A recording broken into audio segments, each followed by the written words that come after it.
Hello everyone and welcome to EduTap. Let us start with the next lecture of our AFM component जहां पर हम module D की discussion को आपके साथ कंटिन्यू कर रहे हैं। लास्ट लेक्चर में डियर फ्रेंड्स हमने देखा था कि किस तरीके से कॉस्ट अकाउंटिंग और मैनेजमेंट अकाउंटिंग की प्रैक्टिस की जाती है और कॉस्ट अकाउंटिंग में जो हमारा ऑब्जेक्टिव है to find out basically the expenditure that we incur in manufacturing goods and providing services, उसमें क्या खर्चा आता है किसी भी बिजनेस का, ये हम कॉस्ट अकाउंटिंग के थ्रू फाइंड आउट करते हैं। और अलग अलग टेक्निक्स होती हैं, प्रोसेसेस होते हैं, मेथड्स होते हैं ये कॉस्ट फाइंड आउट करने के। तो आज के लेक्चर में हम लोग देखेंगे कि किस तरीके से यूनिट या output costing, job costing, batch costing, contract costing, variance analysis, standard costing, ये सब चीजें किस तरीके से की जाती हैं। We will be watching all this in today's lecture, right. So without any delay let us start.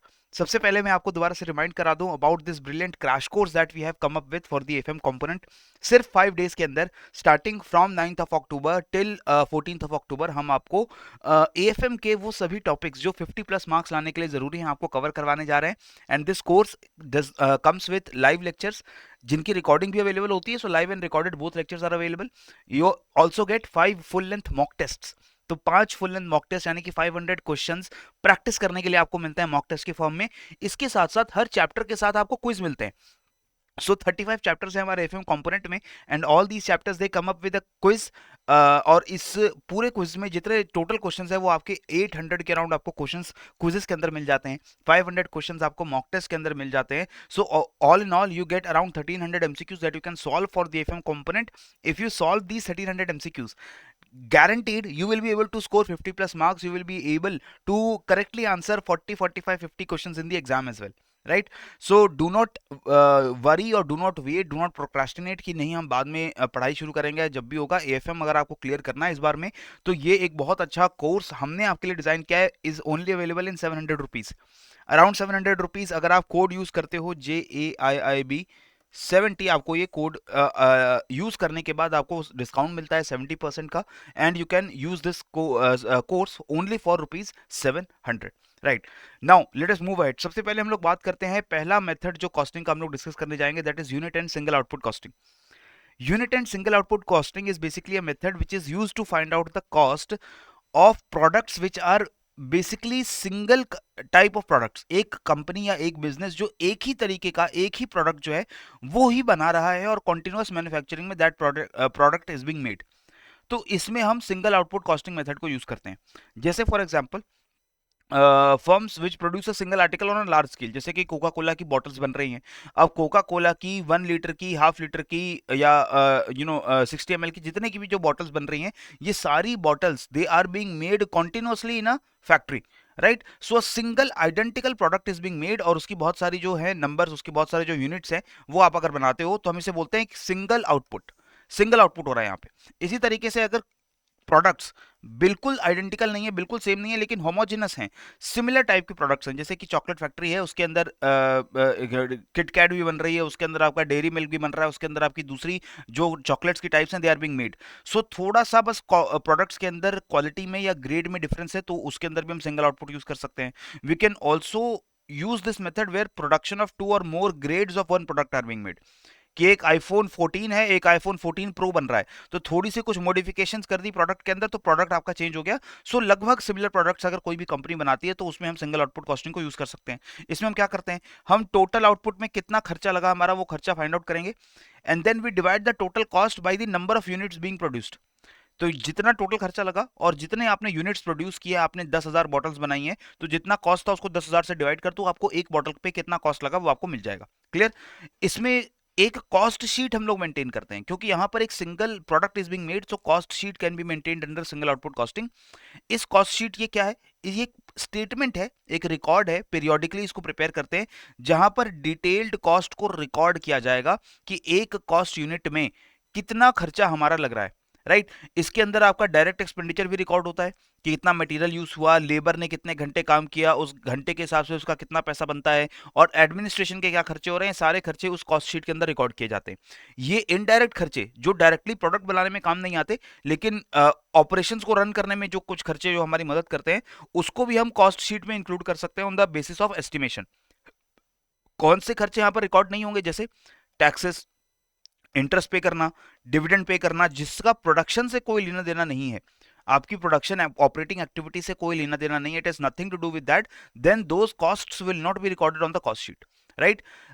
Else all the other direct costs, indirect costs, all of them they will be recorded in the cost sheet. तो cost sheet के basis पे हमें पता चल जाता है कि एक कॉस्ट यूनिट में जो प्रोडक्ट्स बन रहे हैं उनको बनाने में कितना खर्चा हमारा आ रहा है। तो ये तो एक बहुत सिंपल मेथड है। Next method is job costing. Now job costing is again just like single output costing, लेकिन थोड़ा सा यहाँ पर डिफरेंस है। डिफरेंस क्या है?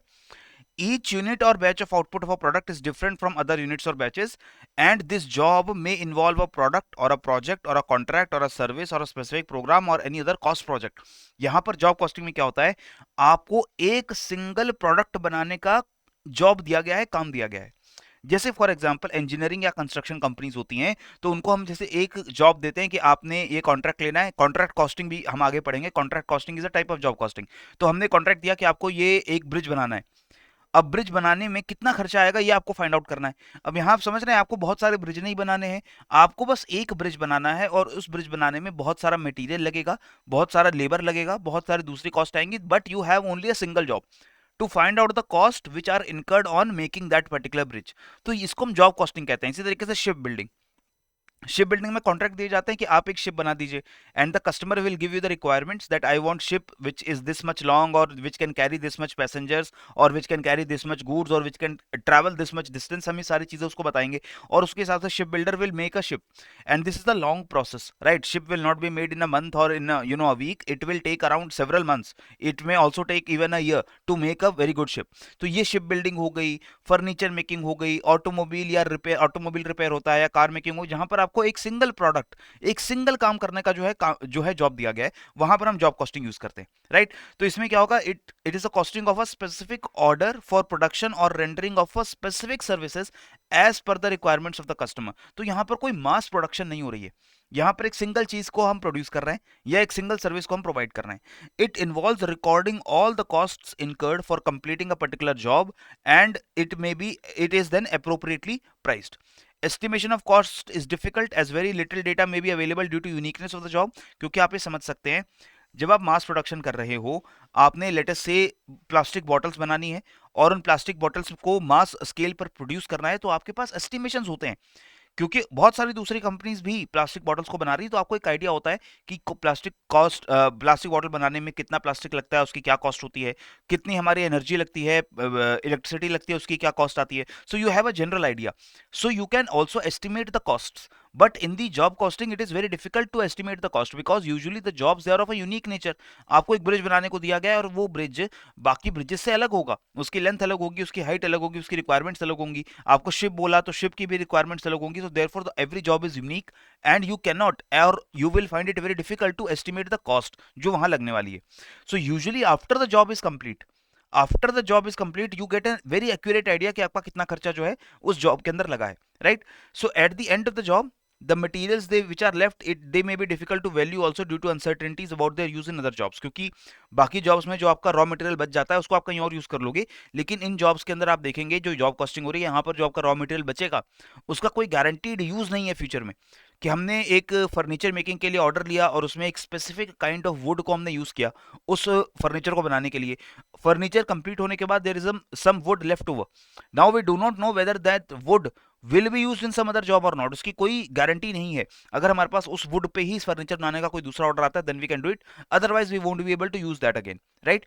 इसके बाद जैसे कॉस्ट शीट बन रही थी हमारी सिंगल आउटपुट कॉस्टिंग में, वैसे यहाँ पर जॉब कॉस्ट शीट या जॉब कॉस्ट कार्ड बनते हैं।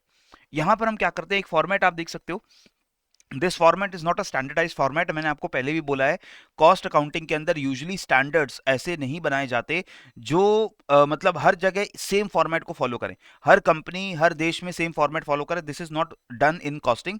कॉस्टिंग में आपको जनरल गाइडलाइंस होती हैं और आप उसके हिसाब से अपना स्पेसिमेन बनाते हो। तो ये जो मैं आपको यहाँ पर फॉर्मेट दिखा रहा हूँ, this is just a specimen, this is not a format which is used. लेकिन यहाँ पर आप देख सकते हो क्या क्या डिटेल्स हम कॉस्टिंग के अंदर डालते हैं। हम कस्टमर कौन है, कौन सी जॉब की बात हो रही है, किस प्रोजेक्ट की बात हो रही है, जॉब नंबर क्या है, कब वो स्टार्ट हुआ, कब वो कंप्लीट हुआ, है सारी चीजें रिकॉर्ड करेंगे।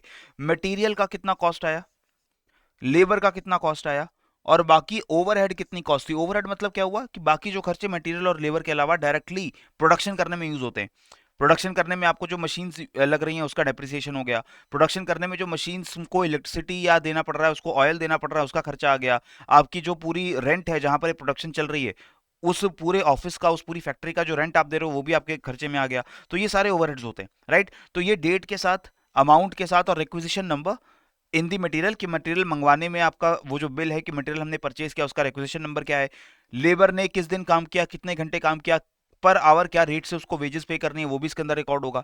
मैन्युफैक्चरिंग ओवरहेड में भी आप जो सारी डिटेल्स हैं उसको रिकॉर्ड करते हो, और उसके बाद आप अपनी पूरी कॉस्ट शीट की समरी बनाते हो और बताते हो कि कितना कॉस्ट आपका इनकर हुआ है, right. So a job card is used for each job to record the costs of material, labor and overheads. It basically provides management with the information कि कितना खर्चा उस जॉब के अंदर हमारा लग रहा है, राइट। तो क्लियर रेलेवेंट इन्फॉर्मेशन जाती है मैनेजमेंट को। कॉस्ट कंट्रोल अगर मैनेजमेंट करना चाहे तो वो जॉब कॉस्ट में देख सकता है इस जॉब कार्ड के अंदर कि कहाँ पर ज्यादा खर्चा है और कहाँ खर्चा कम किया जा सकता है, right. It also helps in reducing the idle time of the labour, because the time the labour spends on production is also recorded in the cost sheet. तो यहाँ पर आप देख रहे हो कि कितने घंटे लेबर ने काम किया, वो भी यहाँ पर रिकॉर्ड होता है। तो you can also find out कि weather the time of the labor is being used efficiently or not, right. It can also be used to check the accuracy of job account, and it can also act as a link between the production control and costing departments, कि production करने वाला department और costing करने वाला, जो pricing करने वाला department है, दोनों के बीच में जो कम्युनिकेशंस हैं, they can also happen on the basis of cost cards और जॉब कॉस्ट कार्ड्स, राइट।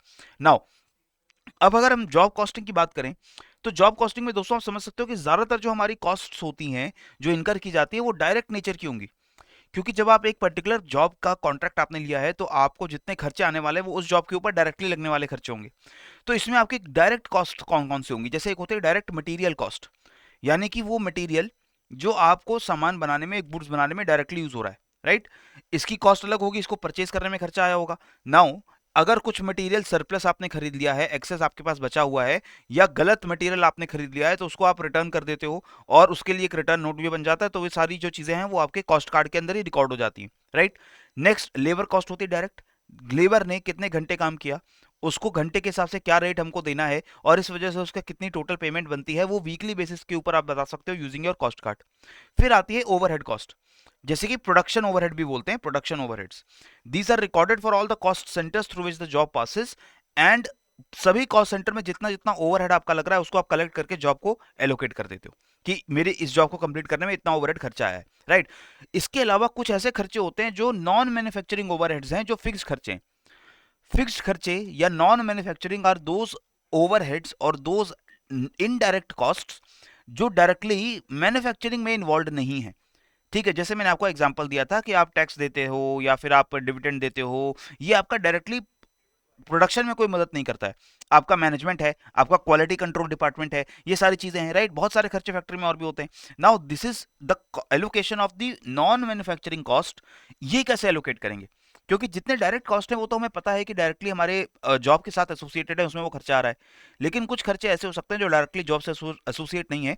तो हम क्या करते हैं, हम एक प्री डिसाइडेड परसेंटेज लेकर चलते हैं, राइट, कि जितनी भी हमारी total non manufacturing overhead cost होगी, उसको हम एक प्री डिसाइडेड परसेंटेज के ऊपर हम उसको डिसाइड करेंगे।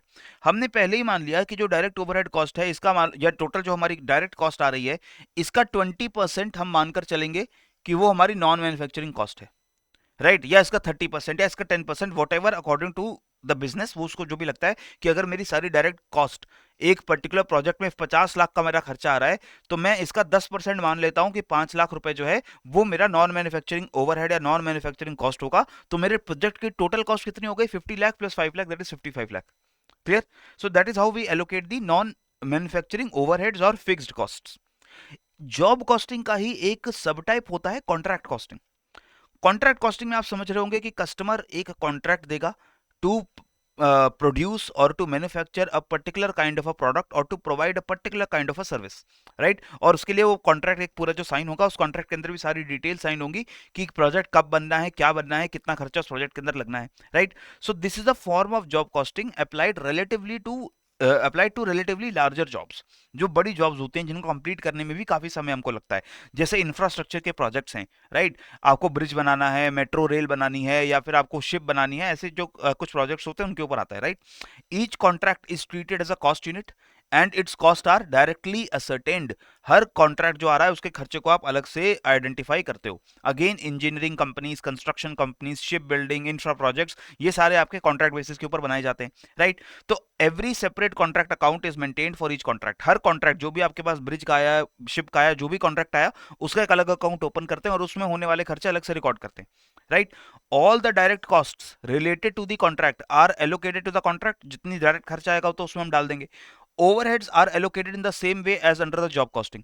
जो ओवरहेड में हमने देखा था कि एक फिक्स परसेंटेज लेकर के जो नॉन मैन्युफैक्चरिंग ओवरहेड है, जो डायरेक्टली इन्वॉल्व नहीं है खर्चा, उसका एक फिक्स परसेंटेज लेकर के हम एलोकेट कर देते हैं कि जॉब में इतना खर्चा है, राइट।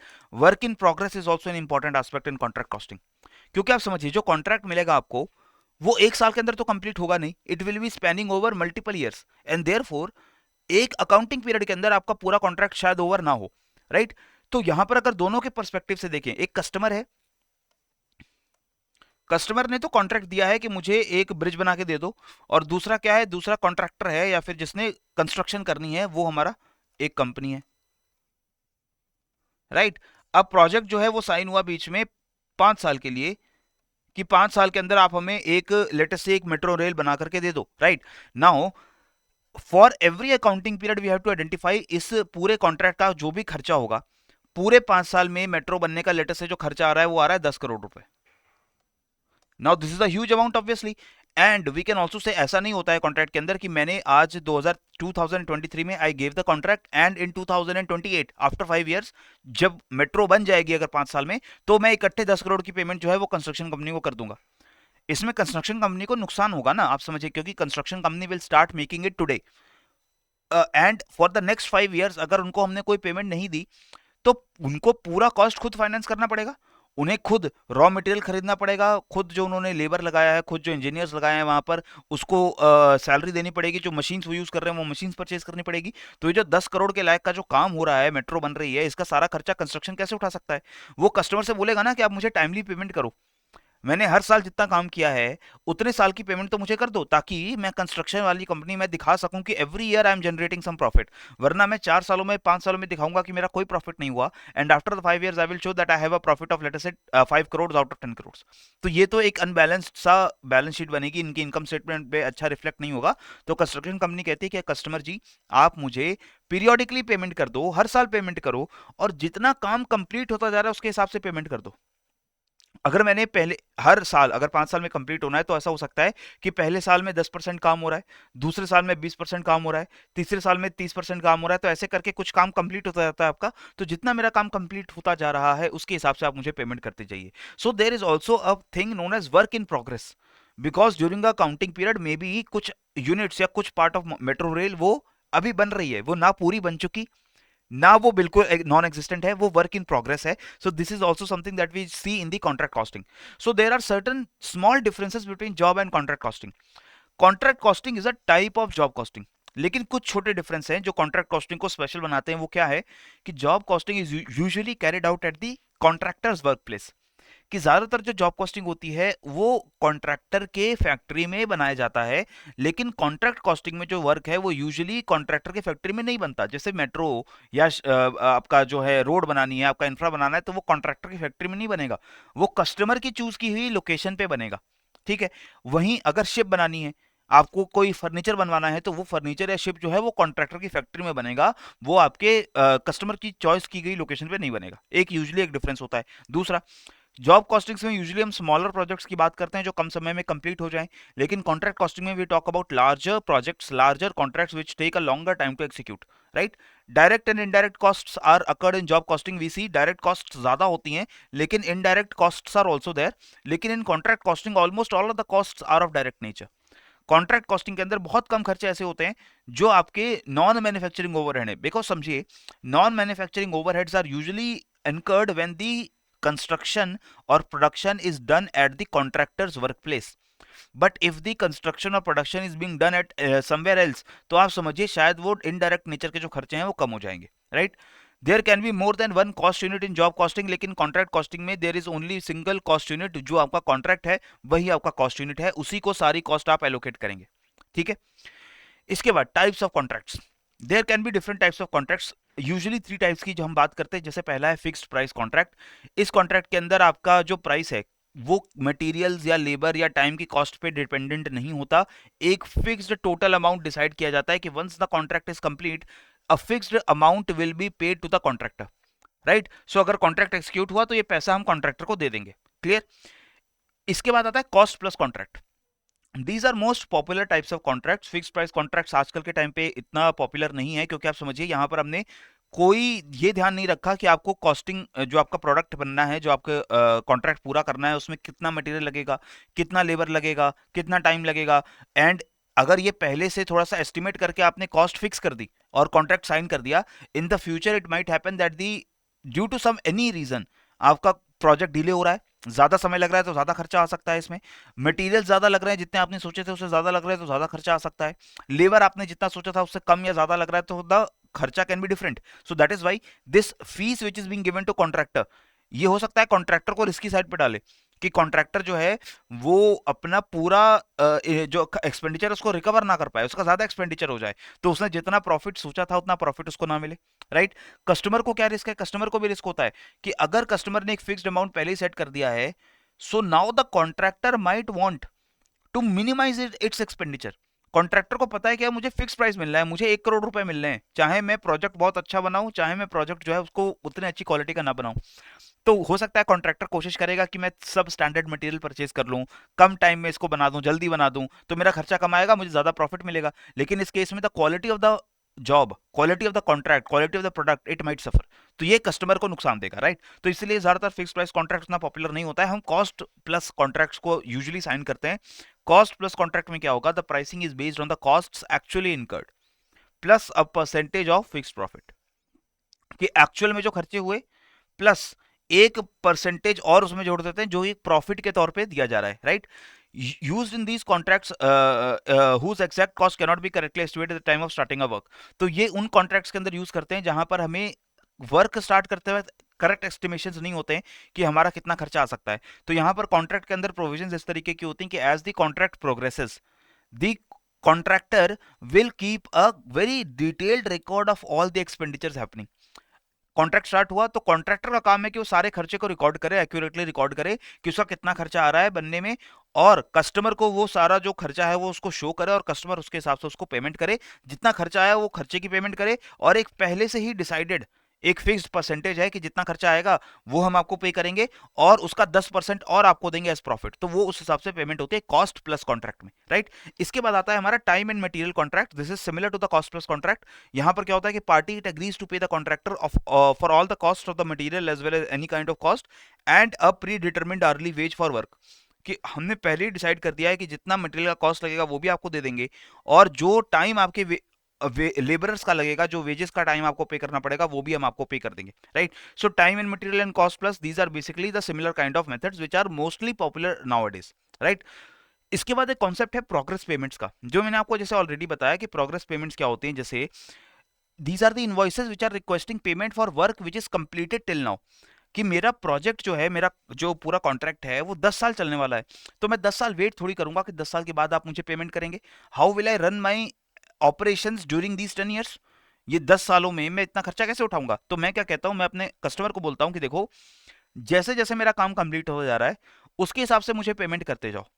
ठीक है, मेरा काम जहां 10% कंप्लीट होगा तो जितना हमने पहले प्राइस डिसाइड किया था उसका 10% आप मुझे पे कर दीजिए। उसके बाद काम 50% तक गया तो 40% जो और कॉस्ट है वो भी मुझे पे कर दो। उसके बाद काम 60% कंप्लीट हुआ तो 10% और पे कर दो। तो जैसे जैसे काम कंप्लीट हो वैसे वैसे पेमेंट करते जाओ, right. So this is normally decided by the experts which are usually architects, engineer, surveyors, क्योंकि इंफ्रा प्रोजेक्ट्स के अंदर हम ये यूजुअली जो मेथड है इसको यूज करते हैं to certify the stage of work completion, because the contractor let us say says कि the project is for 10 years, right. After the first year I have completed let us say 10% of the project, मैंने 10% काम complete कर दिया है। तो ये customer को कैसे पता चलेगा कि 10% काम कंप्लीट हो गया है? तो उसके लिए वो हायर करेगा कुछ एक्सपर्ट्स को कि आप जाकर सर्वे करिए, आप देखिए कि ये जो कॉन्ट्रैक्ट हमने दिया था क्या ये सच में इसका 10% काम हो चुका है। अगर हो चुका है तो वो एक सर्टिफिकेट ऑफ कंप्लीशन देंगे, वो एक सर्टिफिकेट देंगे कि yes this work has been completed till 10%, और उस सर्टिफिकेट को कस्टमर के पास डिपॉजिट कराएंगे, and then customer will give the payment of 10%, जितनी टोटल पेमेंट थी उसका 10% उसको पे कर देंगे। क्लियर? तो ये होती है प्रोग्रेस पेमेंट्स, राइट। इसी प्रोग्रेस पेमेंट से जुड़ा हुआ कॉन्सेप्ट है रिटेंशन मनी। रिटेंशन मनी का मतलब क्या होता है, that customers they retain a part of the progress payment as security deposit. For example first year के बाद आपका 10% काम कंप्लीट हुआ, I should have given you 10% of the total fees, 10% of total price, जो हमारा डिसाइडेड प्राइस है उसका 10% मुझे पे करना है।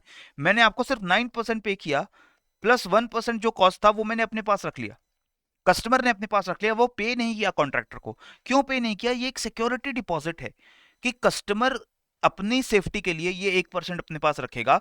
नेक्स्ट ईयर जब दोबारा प्रोग्रेस पेमेंट का कुछ हिस्सा देना है, 10% या 5% या 15%, तो उसका भी एक फिक्स परसेंटेज वो अपने पास रखेगा। ये मनी वो अपने पास क्यों रख रहा है? So that the contractor has the incentive to do the work very carefully and with a good quality.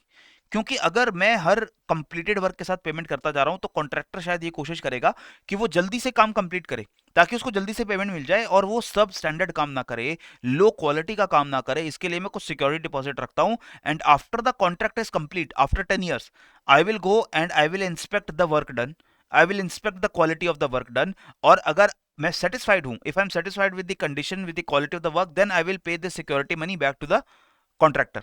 ये जो मैंने उसके पैसे रोक रखे थे उसको मैं पे कर दूंगा। क्लियर हो गया? सिंपल सा फंडा है रिटेंशन मनी। हमने कुछ रिटेन कर ली मनी ताकि जो हमारा कॉन्ट्रैक्टर है वो सही से काम करे, राइट? फिर इसमें यूजुअली कॉन्ट्रैक्ट्स के अंदर हम एक एस्केलेशन क्लॉज भी डालते हैं। This is a provision that allows for automatic increase in the agreed upon wages और prices if certain conditions change while the contract is in effect. Because contracts are of long duration, 5 years or more than 5 years, 10 years, in these 10 years many things can change in the economy।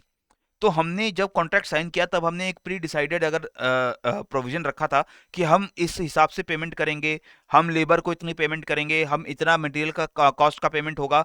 लेकिन हो सकता है कि 10 सालों के दौरान inflation बहुत बढ़ जाए, right? Inflation might increase, prices of material, the prices और the wages paid to the labour they might also change, चाहे वो बढ़ जाए चाहे वो कम हो जाए। अगर वो बढ़ गई तो इससे कॉन्ट्रैक्टर को नुकसान होगा, कॉन्ट्रैक्टर का ज्यादा खर्चा आ रहा है लेकिन उसको पेमेंट कम मिल रही है। लेकिन अगर मार्केट के अंदर बिकॉज ऑफ लेटेस्ट रिसेशन और anything the prices they fall drastically, तो यहाँ पर कस्टमर को नुकसान है, क्योंकि कॉन्ट्रैक्टर को अब खर्चा उतना नहीं आएगा लेकिन पेमेंट उसको उतनी मिलेगी, तो customer will suffer here. So escalation clauses are usually built up in the contract itself because usually the costs they rise during the contract। वो कम नहीं होती हैं, जो कॉस्ट्स हैं वो बढ़ ही जाती हैं। तो ऐसा क्लॉज हम डाल के रखते हैं कि अगर कल को किसी वजह से मार्केट में प्राइसेस बहुत बढ़ गए या खर्चा जो है वो बहुत ज़्यादा चेंज हो गया, बढ़ गया कॉन्ट्रैक्टर के बिहाफ पे, तो हम उसके हिसाब से सूटेबली चेंज भी करेंगे प्राइसिंग में। ठीक है, ये होता है एस्केलेशन क्लॉज। इसके बाद इनकम्प्लीट कॉन्ट्रैक्ट्स पे प्रॉफिट कैसे कैलकुलेट करते हैं ये भी आप समझिए। ये इसके ऊपर आपको क्वेश्चंस भी आ सकते हैं, जैसे we know that contracts are being run for more than one accounting period, I have already told you। so कितना काम मेरा कंप्लीट हो गया पहले साल के अंदर, उसमें मुझे कितना पैसा मिल जाना चाहिए, उसको कैलकुलेट करने का बहुत सिंपल तरीका है। सिंपल तरीका क्या है? Cost of work completed divided by the total estimated cost of the contract. मैंने बोला था कि जो मेरा पूरा कॉन्ट्रैक्ट है वो 1 करोड़ रुपए का पूरा कॉन्ट्रैक्ट का प्राइस का पेमेंट होगा, राइट? लेकिन अभी तक मैंने जितना काम कंप्लीट कर लिया है, मैंने उस 1 करोड़ में से लेटेस्ट से 10 लाख का मैंने काम कंप्लीट कर लिया है। सो 10 lakh divided by 1 crore, this is basically 10%, right? 10% into the estimated contract profit, कि मुझे कॉन्ट्रैक्ट से टोटल प्रॉफिट कितना मिल रहा था। मेरी जो पूरे कॉस्ट थी पूरे कॉन्ट्रैक्ट की वो कितनी थी? 1 करोड़। 1 करोड़ तो मेरी कॉस्ट थी। जो मैं पेमेंट लेता वो पेमेंट में शायद 1 करोड़ 10 लाख लेता, या मैं 2 करोड़ लेता, या मैं कितनी प्रॉफिट को जोड़ करके पेमेंट लेता ना, उसके अंदर प्रॉफिट जुड़ा होता। तो ये जो प्रॉफिट है, इस प्रॉफिट को हम मल्टीप्लाई कर देते हैं by the cost of work divided by total cost. उससे हमारा आज तक कितना प्रॉफिट हमने कमा लिया वो हमें पता चल जाता है, because this is necessary to be recorded in the accounting books. क्योंकि हमें पता है हर साल अकाउंटिंग पीरियड में जब भी हमारा अकाउंटिंग पीरियड क्लोज होता है, हम आइडेंटिफाई करते हैं कि हमने साल में कितना प्रॉफिट कमाया है, राइट? अगर मैं 10 साल का जो पूरा कॉन्ट्रैक्ट है उसमें आफ्टर 10 ईयर्स मैं जितना भी मेरा प्रॉफिट हो रहा था, लेटेस्ट से मुझे पूरे प्रोजेक्ट से 50 लाख का प्रॉफिट हो रहा था, आफ्टर 10 ईयर्स मैं 50 लाख का प्रॉफिट रिकॉर्ड करूं, और उसके पहले 9 सालों में मैं एक भी प्रॉफिट रिकॉर्ड ना करूं, तो this is not done. So I should record the profit, this 50 lakh profit across all the years. हर साल मेरा जो प्रॉफिट है 50 लाख का, उसका कुछ कुछ हिस्सा मुझे मिल रहा है। तो पहले साल जब मैंने 10% काम कंप्लीट कर लिया था, तो मुझे प्रॉफिट का भी 10% उसी साल मिल गया था। मुझे 50 लाख में से 5 लाख रुपए मैं उसी साल में एलोकेट कर दूंगा कि यस, ये मैंने प्रॉफिट अर्न कर लिया है। भले ये प्रॉफिट जो है मुझे मिले 5 साल के बाद या 10 साल के बाद, whatever is the time. So whatever is the work और the part of the work already completed, उतना पार्ट का प्रॉफिट जो है मैं ऑलरेडी अपने अकाउंटिंग बुक्स में रिकॉर्ड कर लेता हूं कि मैंने इतना प्रॉफिट जो है एक्रू कर लिया है, अर्न कर लिया है। क्लियर हो गया? ये तो बात हो गई जॉब और कॉन्ट्रैक्ट कॉस्टिंग की। फिर आते हैं प्रोसेस कॉस्टिंग पे। Process costing is basically a method where again similar product is being made through a continuous process, and ये एक कॉन्टिन्यूस प्रोसेस है, इसी से आपका प्रोडक्ट बन रहा है। इस प्रोडक्ट को बनाने में आपके एक या एक से ज्यादा जो प्रोसेसेस हैं वही यूज हो रहे हैं, right? For example let us से ऑयल रिफाइनिंग है, केमिकल इंडस्ट्री है, फूड प्रोसेसिंग इंडस्ट्री है, टेक्सटाइल इंडस्ट्री है। यहां पर आपका जो प्रोडक्ट है वो सिमिलर काइंड का है। ऑयल रिफाइनिंग से आपका पेट्रोल डीजल बन रहा है, नेफ्था बन रहा है, सबका रॉ मटेरियल एक है, प्रोसेस भी लगभग एक है, हर प्रोसेस में थोड़ा थोड़ा चेंज कर दो तो एक प्रोसेस से पेट्रोल, एक प्रोसेस से डीजल, एक प्रोसेस से आपका नेफ्था ऐसे बन जाएगा, राइट? इसी तरीके से मान लीजिए टेक्सटाइल इंडस्ट्री है, आप कॉटन को यूज करके उस कॉटन थ्रेड्स बना रहे हो, उस कॉटन थ्रेड को ही थोड़ा सा अलग अलग प्रोसेस से गुजारोगे तो कहीं पर शर्ट बनेगी, कहीं पर साड़ी बनेगी, कहीं पर पैंट बनेगा, कहीं पर कुछ बनेगा, right? So these are process costings usually involve in those industries where processes are being used to produce similar kind of products, right? तो यहां पर आपका क्या होता है, प्रोडक्शन प्रोसेस जो है वो आपका स्टैंडर्ड प्रोडक्शन प्रोसेस होता है, कॉन्टिन्यूअस प्रोसेस होता है, लगातार वो प्रोसेस जो है वो चल रहा है और जो प्रोडक्ट्स निकल के आते हैं वो लगभग काफी सिमिलर होते हैं। यहां पर यह भी हो सकता है कि एक प्रोसेस का आउटपुट दूसरे प्रोसेस में रॉ मटेरियल बन जाए, ठीक है? जैसे हमारे पास क्रूड ऑयल आया, क्रूड ऑयल को हमने थोड़ा सा रिफाइन किया और वहां से जो आउटपुट निकला उसको हमने पेट्रोल बनाने के प्रोसेस का इनपुट बना दिया, ठीक है? और वहां से जो आउटपुट निकला उसको हमने refined petrol, high octane petrol बनाने का प्रोसेस में रॉ मटेरियल बना दिया। तो इस तरीके से एक प्रोसेस का आउटपुट दूसरे प्रोसेस का रॉ मटेरियल बन सकता है, and as the product travels from one process to another it accumulates cost. Obviously जैसे एक प्रोसेस दूसरे में जाएंगे हमारे खर्चे बढ़ते जाएंगे, and the cost accumulated in each process it consists of both direct and indirect costs. The stock of work in progress is also express in terms of equivalent units. कैसे होता है वो भी हम आगे देखेंगे कि कुछ काम जो है प्रोसेस में है, कुछ यूनिट्स जो है वो प्रोसेस के अंदर है, अभी वो कंप्लीट नहीं हुए हैं, तो उसको हम कैसे फाइंड आउट करते हैं कि उसकी कॉस्ट क्या होगी। The cost of normal wastage is also recorded and the direct material costs are also added to the cost, right? तो ये हमारे कुछ फीचर्स हैं प्रोसेस कॉस्टिंग के। आपको क्वेश्चन जो आते हैं ना एग्जाम में, क्वेश्चन में बेसिकली आपको सिंपल क्वेश्चन आते हैं कि आपको प्रोसेस कॉस्टिंग किन इंडस्ट्रीज में यूज होती है, बैच कॉस्टिंग किस जगह पर हम यूज करेंगे। फीचर्स के ऊपर कहीं बहुत ज्यादा क्वेश्चन हमें नहीं पूछे जाते हैं, लेकिन it is very important that you understand these features very well, right? इसके बाद प्रोसेस कॉस्टिंग के एप्लीकेशंस क्या है? सबसे पहले तो production of identical products. Her product की जो कॉस्ट है it is arrived by dividing the total cost by the number of units produced, right? Simple. इसके बाद ऑर्गेनाइजेशन अगर मल्टीपल डिपार्टमेंट्स को यूज करती है एक प्रोडक्ट बनाने में, तो हर डिपार्टमेंट से कितना खर्चा आ रहा है वो भी हम प्रोसेस कॉस्टिंग के थ्रू यूज कर सकते हैं, हर डिपार्टमेंट को एक अलग प्रोसेस मान करके, राइट? सिमिलरली अगर सिमिलर प्रोडक्ट बन रहे हैं विद वेरिंग प्रोडक्ट फीचर्स, तो भी हम प्रोसेस कॉस्टिंग को यूज करते हैं, where company wants to sell more than one version of the same product having some extra features. एक आईफोन है, एक आईफोन 14 है, सेम प्रोडक्ट है लेकिन यहाँ पर कुछ एक्स्ट्रा फीचर है, एक पेट्रोल है, एक हाई ऑक्टेन पेट्रोल है। तो इस तरीके से आपका प्रोडक्ट बहुत स्लाइटली डिफर करता है और सिंगल प्रोसेस से बन रहा है, प्रोसेस में थोड़ा सा चेंज करके आपने नया प्रोडक्ट बना दिया, राइट? तो प्रोसेस कॉस्टिंग की टाइप क्या क्या होगी? सबसे पहले तो एक टाइप होती है वेटेड एवरेज कॉस्ट। यहां पर हम क्या करते हैं, सिंपलेस्ट टाइप ऑफ कॉस्टिंग है ये। इसमें हम कोई भी स्टैंडर्ड कॉस्टिंग सिस्टम अगर ना हो हमारे पास तो हम ये वेटेड एवरेज कॉस्ट यूज करते हैं। यहाँ पर cost changes from one process और पीरियड टू अनदर प्रोसेस और period and these are very low. Cost changes जो हैं ये बहुत कम होते हैं, तो हम वहां पर वेटेड एवरेज कॉस्ट प्रोसेस को यूज करते हैं। उसके बाद आपके स्टैंडर्ड कॉस्ट आते हैं, this is very widely used. यहाँ पर आप क्या करते हो कि instead of assigning actual cost, standard costs are assigned to production units and the difference between the actual and standard costs are charged to a variance account। ये चीज हमारे लिए इंपॉर्टेंट है जिसको हम पढ़ेंगे। क्या करेंगे हम प्रोसेस का एक स्टैंडर्ड कॉस्ट जो है अज्यूम कर लेते हैं कि इस प्रोसेस में इतना खर्चा आएगा हमारा, या ये इतना खर्चा आना चाहिए, एंड दिस खर्चा, this standard cost is arrived at by looking at the processes being done in various industries। अलग अलग इंडस्ट्रीज प्रोसेस को यूज कर रही हैं, तो कितना उनका खर्चा लगता है उसके हिसाब से एक अंदाजा लगाते हैं कि this amount of expenditure should be done, and then we find out कि एक्चुअली हमारा एक्सपेंडिचर कितना हुआ है, क्या वो जितना हमने स्टैंडर्ड सोचा था उससे ज्यादा हुआ है या उससे कम हुआ है। अगर ज्यादा हुआ है तो क्यों ज्यादा हुआ है, अगर कम हुआ है तो कैसे कम हुआ है। तो ये चीज होती है variance. Variance is the difference between the actual cost and the estimated standard cost. जो हमने स्टैंडर्ड कॉस्ट सोची थी और जितना एक्चुअल खर्चा है उसके बीच का डिफरेंस वो वेरिएंस है।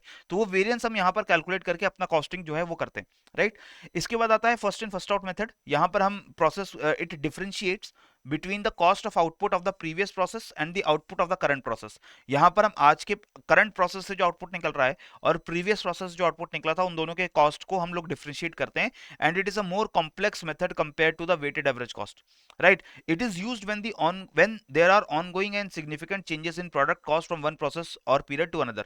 अगर एक प्रोसेस से दूसरे पीरियड में जाते हुए कोई बहुत सिग्निफिकेंट चेंज होता है हमारे प्रोसेस के अंदर, तब हम first in first out method को यूज करते हैं। लेकिन standard costing, this is the most widely used method of costing in process costing, right. इसके बाद प्रोसेसेस कॉस्टिंग के अंदर आपके कुछ लॉसेस होते हैं, उनको बोलते हैं प्रोसेस लॉस। प्रोसेस लॉस में दो तरीके के लॉस होंगे, पहला होगा नॉर्मल लॉस, दूसरा एबनॉर्मल लॉस। इसका फॉर्मूला आपको ध्यान रखना है, इसके ऊपर सवाल आते हैं आपको एग्जाम में। क्वेश्चन क्या है, देखिए, जब भी आप कोई प्रोसेस यूज करोगे, there are certain losses which are unavoidable. जैसे आपने लेटेस्ट से आयरन ओर खरीदा है, आयरन ओर को यूज करके आप स्टील बनाओगे, तो आपको पता है ना, जितना मटेरियल रॉ मटेरियल आप यूज करोगे, उसका कुछ रॉ मटेरियल जो है वो किसी ना किसी वजह से वेस्ट होगा ही। जैसे अगर केमिकल इंडस्ट्री है तो उसमें से कुछ केमिकल, कुछ गैसेस वो इवेपोरेट हो जाती हैं, राइट। आप जब मशीनिंग करते हो, आप स्टील बनाते हो, तो उसमें से बहुत सारा बाय प्रोडक्ट निकलता है, बहुत सारा वेस्ट मटेरियल निकलता है, जो मटेरियल कम हो जाता है, राइट। तो ये कुछ ऐसे लॉसेस होते हैं विच आर अनअवॉइडेबल। जब आप प्रोसेस करोगे तो ये तो लॉस होगा ही होगा, ठीक है। और ये लॉसेस इनहेरेंट नेचर के होते हैं, इसका मतलब इनको प्रिडिक्ट किया जा सकता है पहले ही, कि अगर मैं 1 kg आयरन और यूज कर रहा हूं, तो उसमें से लेटेस्ट से 900 ग्राम का ही स्टील बनेगा और मेरा 100 ग्राम जो है वो वेस्ट होगा, ये मुझे पता है। और ये मुझे कैसे पता है, क्योंकि all over the world the various industries are being doing the same thing. तो हम वहां से अंदाजा लगाते हैं कि कितना नॉर्मल लॉस होता है, राइट। दिस नॉर्मल लॉस मे और may not result in a scrap. जैसे मैंने आपको एग्जांपल दिया कि हम मिल्क प्रोडक्शन कर रहे थे या वाटर का कोई प्रोडक्ट बना रहे थे, और वो केमिकल वाटर या मिल्क वो इवेपोरेट होता जा रहा है, तो जो इवेपोरेट हो गया वो तो हमारे लिए स्क्रैप नहीं है। लेकिन जैसे अगर हम मान लीजिए आयरन ओर बना रहे थे, आयरन ओर से स्टील बना रहे थे, and there is some slag left or there is some waste product left, and this waste product also has a value, this waste product also has a value, although very small, but it has a value। तो हम scrap मान लेते हैं कि इस process से scrap generate हुआ है, और इस स्क्रैप को भी मार्केट में बेच करके हम थोड़ी कॉस्ट रिकवर कर सकते हैं, ठीक है। Now how do we find the value of the cost of one unit when there are some process losses. हमें पता है कि कुछ लॉस हमारा नॉर्मली होगा ही होगा, ठीक है। तो हम एक यूनिट का क्या कॉस्ट रखें, ये हम कैसे आइडेंटिफाई करेंगे। हम क्या करते हैं, उस प्रोसेस में जितना टोटल खर्चा आया माइनस जो खर्चा हमने रिकवर कर लिया आफ्टर सेलिंग द स्क्रैप। अगर स्क्रैप जनरेट हुआ है, we can recover some cost by selling scrap, and we divide this value by the total input units, जितना टोटल रॉ मटेरियल डाला है, एंड जितना नॉर्मल लॉस हो गया उसको उसे सब्ट्रैक्ट कर देते हैं। इसको एक एग्जांपल से समझते हैं। एग्जांपल देखिए, ध्यान से देखिएगा। In a factory refining the groundnut oil, total production of refined oil during the month was 1000 tons. The total production is given, that is 1000 ton, okay। The unrefined oil in the production was 1020 ton। तो यहां पर input units हमें पता लग गए। Input units कितने हैं, input units is the amount of raw material that you used in the process। You used 1020 ton unrefined oil, right। What is your final production? Final production was 1000 tons, and there was a loss of 20 ton as a normal process loss।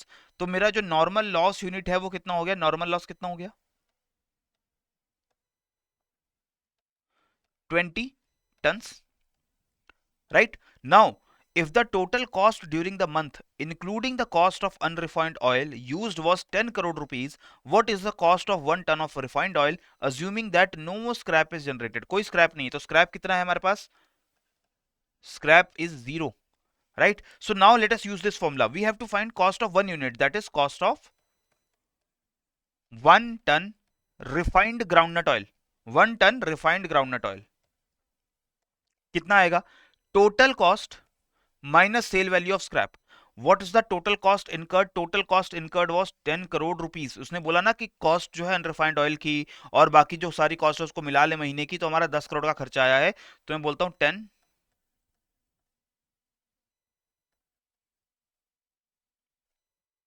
And दो और zero आएंगे यहाँ पे, yes. 1 10 10,000 lakh 10 lakh crore 10 crore, 8 zero होंगे, right. 1 2 3 4 5 6 7 8, right. So this is 10 crore, right, divided by the input units minus normal loss units. Input units were 10,020 ton, normal loss था 20 ton का, तो मेरा वैल्यू कितनी आई, 10 crore divided by 1000, that comes out to be 1 lakh rupees per ton. 1 ton oil की कीमत कितनी आ रही है मेरी? 1 लाख रुपए की आ रही है। सिंपल फॉर्मूला है, समझ आ गया आपको? टोटल कॉस्ट जितनी लगी उसमें से जो आपने खर्चा रिकवर किया स्क्रैप सेल करके वो माइनस कर दो और उसको डिवाइड कर दो टोटल जितने आपने रॉ मटेरियल डाला था, और जितना रॉ मटेरियल आपका लॉस हो गया उसको वहां से सब्ट्रैक्ट कर दो, उसको डिवाइड करो, आपका कॉस्ट ऑफ 1 यूनिट जो है वो आ जाएगा। ये है आपका नॉर्मल लॉस के बाद। नॉर्मल लॉस होने के बाद आपके प्रोडक्ट की क्या कीमत होनी चाहिए वो कैसे कैलकुलेट करेंगे, राइट? फिर होता है कुछ abnormal loss. Abnormal loss is an avoidable loss which happens due to certain abnormal conditions। जैसे पावर फेलियर हो गया, कोई एक्सीडेंट हो गया आपकी फैक्ट्री के अंदर, लेबर जो है उसने कुछ किसी वजह से उसका ज्यादा मटेरियल यूज हो गया, कुछ भी अगर आपका ज्यादा लॉस हो जाता है due to some avoidable conditions, उसको हम बोलते हैं abnormal loss, right? So actual losses and the expected normal losses is called abnormal loss. कि हमने कुछ नॉर्मल लॉस एक्सपेक्ट किए थे, लेकिन अगर हमारा एक्चुअल लॉस ज्यादा आया है नॉर्मल लॉस से, तो हम बोलते हैं जो एक्स्ट्रा लॉस आया है ये कितना है, ये एबनॉर्मल है। This is abnormal loss which could have been avoided, right? For example, अगर मैं बात करूं एबनॉर्मल लॉस की, तो एबनॉर्मल लॉस की क्या वैल्यू है, ये कैसे कैलकुलेट होगा? अगेन हमने अभी कॉस्ट ऑफ 1 यूनिट कैलकुलेट किया था अंडर नॉर्मल लॉसेस, तो पहले हम कॉस्ट ऑफ 1 यूनिट कैलकुलेट कर लेते हैं। उसके बाद वो जो 1 यूनिट की कॉस्ट आई उसको हम जितना एबनॉर्मल लॉस हुआ है उतने यूनिट से मल्टीप्लाई करके हम फाइंड आउट कर लेते हैं कि एबनॉर्मल लॉस से हमारा कितना नुकसान हुआ है। सेम एग्जांपल लेते हैं जो हमने पीछे देखा था, ग्राउंडनट ऑयल यूज कर रहे हैं, 1000 टन का ग्राउंडनट ऑयल जो है वो हमने प्रोड्यूस कर दिया, राइट? अनरिफाइंड ऑयल कितना यूज किया था लेकिन 10,000 1030 टन। 30 टन हमारा नॉर्मल लॉस था, 20 टन हमारा एबनॉर्मल, सॉरी 30 टन में से 20 टन हमारा नॉर्मल लॉस था और 10 टन हमारा एबनॉर्मल लॉस था, right? The total cost during the month, including the cost of unrefined oil, is 10 crore rupees. What is the value of abnormal loss? Abnormal loss की value का formula मैंने दिया। पहले हम क्या करेंगे, हम लोग फाइंड करेंगे value of 1 ton groundnut oil. ये जो 1000 टन बनाए गए हैं इसमें से 1 टन का क्या प्राइस लगाना चाहिए, पहले हम वो फाइंड आउट करते हैं। कैसे फाइंड आउट होगा वो? टोटल खर्चा फाइंड आउट करेंगे पहले। टोटल खर्चा कितना? 10 करोड़ रुपए का, राइट? इसमें से स्क्रैप वैल्यू माइनस कर दो। स्क्रैप वैल्यू उसने बोला है कि कोई नहीं है, तो जीरो स्क्रैप वैल्यू आ गई, divided by input unit minus normal loss unit. Input unit कितना था? 1030 ton minus normal loss. Normal loss was only 20 ton. This is the value of 1 ton. ये 1 टन की वैल्यू आएगी, कितनी आएगी? 1 crore divided by 1010। This is the value of 1 ton of groundnut oil. Now I want to find out the value of abnormal loss. तो मेरा abnormal loss कितना हुआ था? 10 टन का abnormal loss हुआ था। 1 टन की मेरी कीमत आती है इतनी, तो मेरे 10 टन की कीमत कितनी आएगी? That will come out to be 10 into 1 crore over 1010. That is the value of abnormal loss.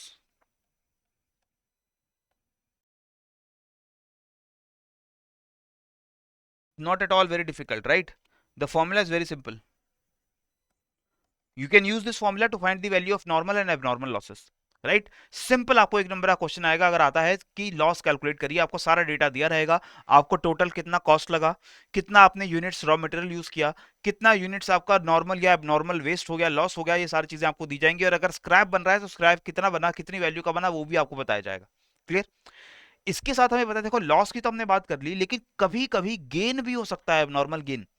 इसका मतलब क्या होता है? एबनॉर्मल गेन का मतलब क्या है कि जितना हम लॉस एक्सपेक्ट कर रहे थे, एस्टिमेटेड जितना नॉर्मल लॉस, तो मिनिमम लॉस एक्सपेक्ट करते हैं ना, this is the normal loss which we expect किए तो हो ही जाएगा। इससे भी कम लॉस अगर हमने देखा एक्चुअली हुआ है, हम मानकर चल रहे थे कि मेरे 10 यूनिट तो लॉस हो जाते हैं रॉ मटेरियल के, लेकिन मैंने देखा 10 नहीं, सिर्फ 8 यूनिट लॉस हुए, तो ये एक एबनॉर्मल गेन है। अब एबनॉर्मल गेन क्यों होता है? इसके कई कारण हो सकते हैं।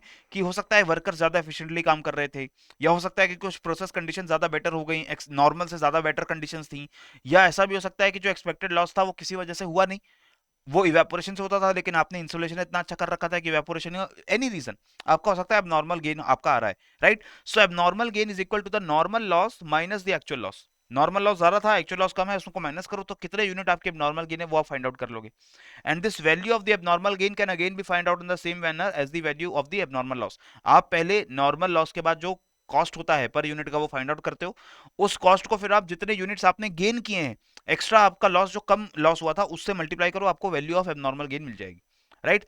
The gain is not use to reduce the cost of units of production but it is taken into the profit and loss. तो ऐसा नहीं है कि अगर आपको गेन हो गया तो आप अपना प्रोडक्ट सस्ता बेच दो, क्योंकि गेन इस प्रोसेस में तो हो गया, हो सकता है कि अगली बार वो गेन ना मिले, तो आप अपने प्रोडक्ट का प्राइस चेंज नहीं करते। जो अगर गेन में आपको फायदा हो रहा है एबनॉर्मल गेन होने से, यानी कि लॉस कम होने से, जो आपने ज्यादा पैसा कमाया उस पैसे को आप प्रॉफिट एंड लॉस में सीधा जाकर के डाल दोगे, ठीक है। Now work in progress and equivalent units, ये समझ लेते हैं। यहाँ पे प्रोसेस इंडस्ट्रीज में प्रोडक्शन कॉन्टिन्यूअस है, दिन रात प्रोसेस चल रहा है और आपकी प्रोडक्शन चल रही है। So there is always some work in progress at any point of time. कुछ टाइम पर आपका ऐसा हो सकता है कि कुछ प्रोडक्ट्स जो हैं वो 80% कंप्लीट हैं, कुछ प्रोडक्ट्स जो हैं वो प्रोसेस का 50% में कंप्लीट हो चुके हैं, 50% प्रोसेस इज रिमेनिंग। ऐसे प्रोडक्ट्स को, ऐसे यूनिट्स को हम बोलते हैं वर्क इन प्रोग्रेस।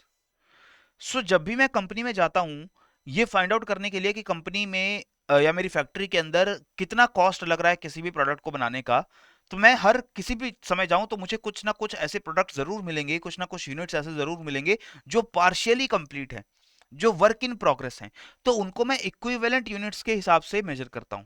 तो मैं देखूंगा कि मेरे पास 60 बॉक्सेस ऐसे हैं, 60 मेरी बॉक्सेस बनाने की कंपनी है, 60 boxes are only 50% complete. So I will say these are 30 complete boxes. Simple, आपके 60 टोटल बॉक्स थे जो 50% कंप्लीट थे, तो इनको मैं 30 मोस्ट 30 कंप्लीट बॉक्स मान लेता हूं, 100% कंप्लीट बॉक्स। सिमिलरली 10 बॉक्स ऐसे थे जो 80% कंप्लीट थे, तो मैंने मान लिया कि टोटल 8 कंप्लीट बॉक्स हैं। तो इसको आप कैलकुलेट सकते हो इक्विवेलेंट यूनिट्स को, कि एक्चुअल नंबर ऑफ यूनिट्स कितने थे प्रोग्रेस में और उनका कितना परसेंटेज जो है वर्क कंप्लीट हो चुका था, उससे मल्टीप्लाई करके डेसिमल फॉर्म में आप आंसर लेकर आ सकते हो। 60 इंटू 50 मीन्स 0.5, 10 इंटू 0.8, तो आपको मिल जाएगा कि कितने आपके एक्चुअल यूनिट्स जो है वो कंप्लीट हो चुके हैं। क्लियर।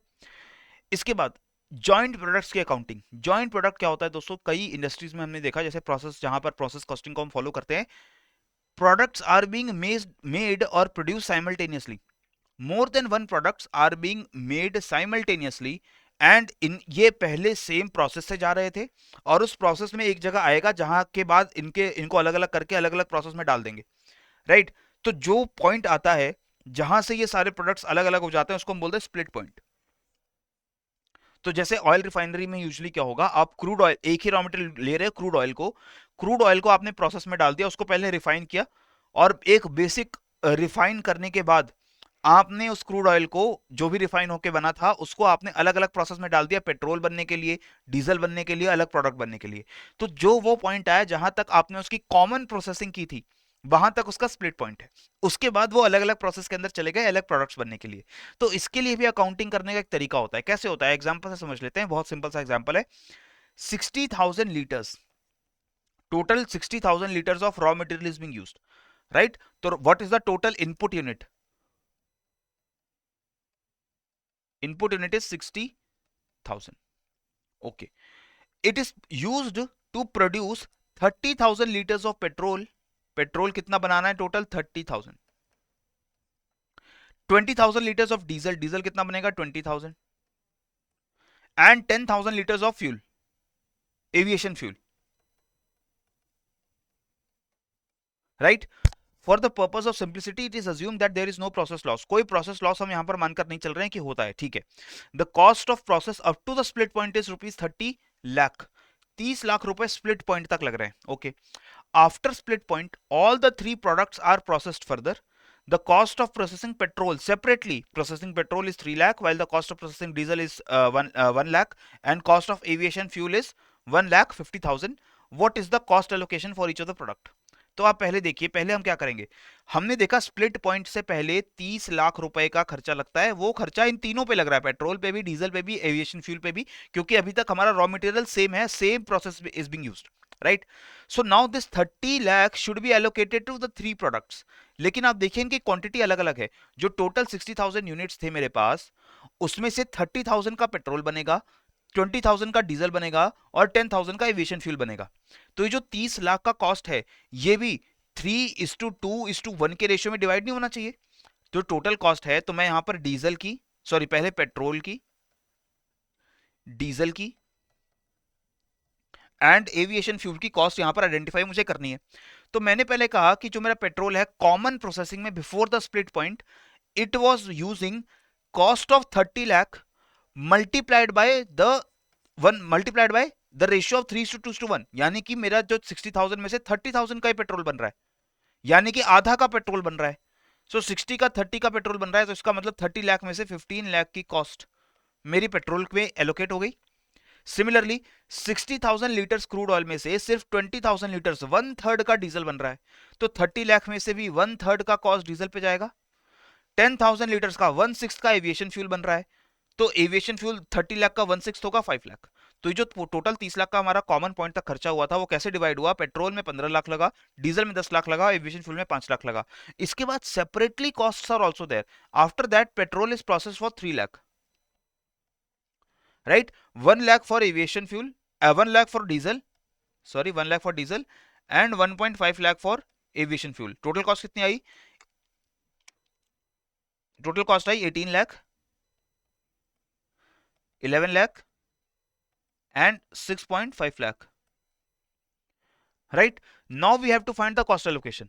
तो मेरा पेट्रोल बनाने में टोटल खर्चा पता लग गया, मुझे अपना डीजल बनाने में पूरा खर्चा जो मेरा है पता लग गया, मुझे एविएशन फ्यूल बनाने में भी मेरा पूरा खर्चा पता लग गया। अब मुझे हर यूनिट का कॉस्ट फाइंड आउट करना है। तो मैंने टोटल कितना पेट्रोल बनाया है? मैंने 30,000 लीटर पेट्रोल बनाया है। तो मैं क्या करूंगा? 18 लाख डिवाइडेड बाई 30,000, ये मेरा एक यूनिट यानी 1 लीटर पेट्रोल का क्या कीमत होगा वो यहां से पता लगेगा। सिमिलरली 11 लाख मेरा टोटल डीजल में खर्चा लगा था। डीजल मैंने बनाया कितना? 20,000 लीटर, 20,000, तो 11 lakh divided by 20,000 is cost of diesel पर लीटर। एविएशन फ्यूल के लिए भी 6.5 lakh divided by 10,000, this is the cost per litre of aviation fuel. इस तरीके से हम स्प्लिट पॉइंट से पहले और स्प्लिट पॉइंट के बाद जॉइंट प्रोडक्ट्स की अकाउंटिंग कर सकते हैं, उनकी कॉस्ट फाइंड आउट कर सकते हैं। क्लियर हो गया? आगे बढ़ते हैं। अब बात करते हैं बैच कॉस्टिंग की। Now batch costing is a combination of both job and process costing, right? यहां पर कॉस्टिंग जो है वो एक इंडिविजुअल यूनिट के ऊपर ना करके we do it for a batch of identical products and the cost of one unit is arrived by dividing the total batch cost by the total number of units in the batch. Batch में जितना खर्चा आया और batch में जितने units है उसको divide कर दो तो आपका एक यूनिट का खर्चा आ जाएगा। ठीक है? तो बैच कॉस्टिंग यूजुअली हमारे फार्मास्यूटिकल्स में, रेडीमेड गारमेंट्स में, टॉय इंडस्ट्री में, टायर शूज इंडस्ट्री में आपकी बैच कॉस्टिंग यूज होती है। एक बैच में एक सिंगल प्रोसेस को यूज करके आपके प्रोडक्ट बनते हैं, राइट? और हर बैच दूसरे बैच से अलग हो सकता है। क्लियर? तो इसका एक एग्जांपल देखते हैं। जैसे a furniture manufacturer has received order of supplying 100 identical wooden chairs, 100 wooden chairs देनी है उसको। ठीक है? The company estimates the requirements of material at 1 lakh, labor at 50,000 and 20,000 manufacturing overhead. As per company policy, the fixed and non-manufacturing overheads are allocated at 20% of material cost. What will be the cost of one table? जैसे मैंने आपको job costing में बताया था कि आपको labour का direct खर्चा मिल जाएगा, मटेरियल का डायरेक्ट खर्चा मिल जाएगा, ओवरहेड डायरेक्ट खर्चा मिल जाएगा, और आपको यह भी बताया जाएगा कि कितना परसेंट आपका नॉन डायरेक्ट, इनडायरेक्ट या नॉन मैन्युफैक्चरिंग ओवरहेड लग रहा है, वो भी आपको परसेंट भी बता देंगे। तो इसने बताया है कि 20% जितना मटेरियल कॉस्ट है उसका 20% आपका नॉन मैन्युफैक्चरिंग ओवरहेड है। तो आपका टोटल कॉस्ट कितना आया? What will the cost of one batch? Cost is 1 lakh plus 50,000 plus 20,000 plus 20% of material cost. 20% of 1 lakh is again 20,000। Clear? ये आपकी टोटल कॉस्ट है। कितनी आई total cost? This is coming out to be 1,70,000, नहीं 1,90,000, sorry, this is coming out to be 1,90,000. 1,90,000 is the cost of the 100 identical wooden chairs. तो ये 1,90,000 को अगर मैं 100 से डिवाइड कर दूं तो my cost of one chair will come out to be 1,900 rupees. This is how we find the costing in job or in batch or in contract costing. Clear हुआ? आगे अब बात कर लेते हैं सर्विस कॉस्टिंग की। अब सर्विस कॉस्टिंग या ऑपरेशंस कॉस्टिंग ये एक ऐसी कॉस्टिंग है जो सर्विस इंडस्ट्रीज में यूज होता है। यहां पर गुड्स की मैन्युफैक्चरिंग नहीं हो रही, यहां पर सर्विस प्रोवाइड की जा रही है। And the principle of unit costing is also use for the service costing. जैसे आपकी ट्रांसपोर्ट कंपनीज हैं, वो आपको सर्विस देती हैं और वो अपनी कॉस्टिंग कैसे डिसाइड करेगा कि इतने किलोमीटर का इतना चार्ज लेंगे हम, right? Utility companies electricity supply करना, वाटर सप्लाई करना, गैस सप्लाई करना घरों में, ये यूटिलिटी कंपनी सर्विस दे रही हैं। Hotels, restaurants, hospitals, all these service providing industries, they use your service costing, and these service costs, they are accumulated over a period and divided by the total units of service provided during that period.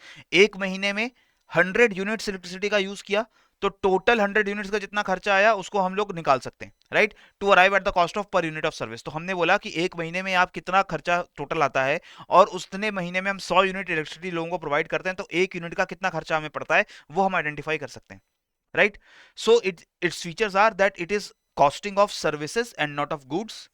It can be used for services performed both internally and externally, क्योंकि कई बार एक organisation के अंदर भी एक department दूसरी department को services देता है, तो हमें उसकी भी कॉस्ट पता चलनी चाहिए ना, कि एक डिपार्टमेंट जो है जो सर्विसेज प्रोवाइड कर रहा है, लेट अस से कंपनी के अंदर internally there is a transport department जो कंपनी के बहुत बड़े प्लांट में एक फैक्ट्री से दूसरी फैक्ट्री में प्रोडक्ट्स को ट्रांसफर कर रहा है। तो ये जो ट्रांसपोर्ट वाला डिपार्टमेंट है, इसका कितना खर्चा आ रहा है, ये कैसे फाइंड आउट करेंगे, सर्विस कॉस्टिंग से। और वहीं अगर आप दूसरे आउटसाइडर्स को सर्विस प्रोवाइड कर रहे हो, that also we can find here, right.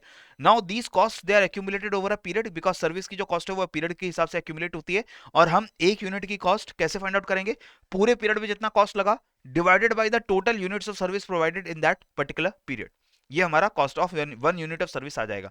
जैसे अगर मैं बोलूं कि हमने ट्रांसपोर्टेशन कंपनी से अपना कोई भी कार्गो है उसको हम ट्रांसपोर्ट करवाने वाले हैं, तो हम कैसे पता लगेगा कि पर किलोमीटर मुझे कितना चार्ज करना है। मैं देखूंगा कि मैंने एक महीने के अंदर कितना टोटल ट्रैवल किया है, कितना टोटल किलोमीटर ट्रैवल किया है, और कितना मेरा टोटल खर्चा आया है। उस खर्चे को मैं टाइम से डिवाइड कर दूं तो मुझे पर आवर का, पर किलोमीटर का खर्चा मुझे पता लग जाएगा, ठीक है।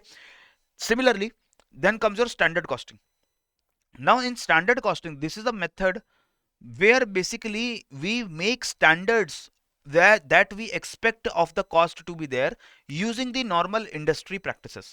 यहां पर हम कॉस्ट कितना एक्सपेक्ट करते हैं किसी गुड्स या सर्विस को प्रोवाइड करने के लिए, उसको हम लोग स्टैंडर्डाइज कर लेते हैं, राइट। कैसे स्टैंडर्डाइज करेंगे, मार्केट कंडीशंस देखते हैं, बाकी इंडस्ट्री में बाकी अलग अलग फैक्ट्रीज जो सेम प्रोडक्ट बना रही है उनमें कितना खर्चा आता है, उसके हिसाब से भी स्टैंडर्डाइज कॉस्ट बनाते हैं। और फिर हम देखते हैं कि हमारा एक्चुअल कॉस्ट उस स्टैंडर्ड कॉस्ट से कितना वेरी कर रहा है, कितना कम है कितना ज्यादा लग रहा है, उसको हम बोलते हैं variance. The deviation between the actual cost which you incur and the estimated standard cost which you expected to be, उसके बीच का डिफरेंस वो वेरियंस आएगा। और इसी वेरियंस को कैलकुलेट करना हमारा आगे का इस लेक्चर के अंदर काम है। तो इसके फीचर्स क्या हैं, तो पहले तो ये सिमिलर, थोड़ा सिंपलर है in comparison to the other costing techniques.